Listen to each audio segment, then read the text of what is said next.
जब भी किसी मृत व्यक्ति की शव यात्रा निकाली जाती है तो उसके बाद दाह संस्कार के हो जाने के बाद जितने भी लोग उसमें शामिल हुए होते हैं वो नहाते जरूर हैं। क्या आप जानते हैं कि ऐसा क्यों होता है? आखिर दाह संस्कार हो जाने के बाद लोग नहाते क्यों हैं? किसी भी इंसान का अगर जन्म होता है तो उसके बाद एक न एक दिन उसकी मृत्यु का होना भी तय होता है। जन्म और मृत्यु ये तो जीवन का ही एक हिस्सा है। जो दुनिया में आया है उसे दुनिया को छोड़कर जाना भी होगा। धर्म के अनुसार मृत्यु के बाद के भी काफ़ी सारे रीति रिवाज हैं और इन सब की बहुत ज़्यादा मान्यता भी है। जैसे अगर किसी की मृत्यु हो जाती है तो अगर आप उनके अंतिम संस्कार में शामिल होते हैं तो इससे बड़ा पुण्य का काम कोई और नहीं है। इसके अलावा कई बार आप सभी ने ध्यान दिया होगा कि जब भी किसी मृत व्यक्ति की शव यात्रा निकाली जाती है तो उसके बाद दाह संस्कार के हो जाने के बाद जितने भी लोग उसमें शामिल हुए होते हैं वो नहाते ज़रूर हैं। क्या आप जानते हैं कि ऐसा क्यों होता है? आखिर दाह संस्कार हो जाने के बाद लोग नहाते क्यों हैं?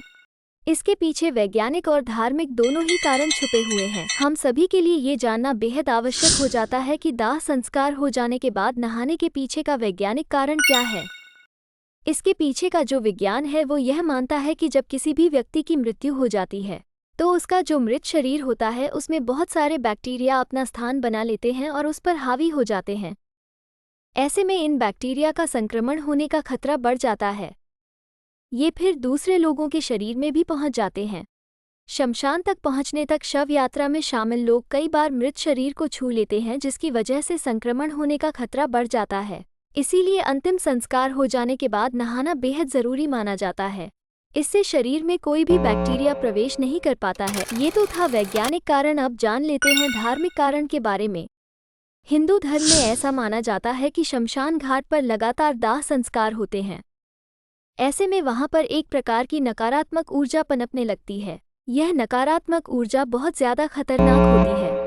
यह इतनी खतरनाक होती है कि किसी भी कमज़ोर मनोबल के इंसान को हानि भी पहुंचा सकती है।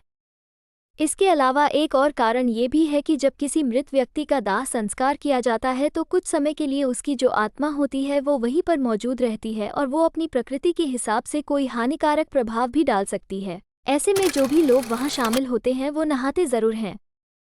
इससे नकारात्मक ऊर्जा तो दूर भागती है, साथ ही मृत आत्मा भी मुक्त रहती है और किसी भी तरह की कोई हानि नहीं पहुंचाती है।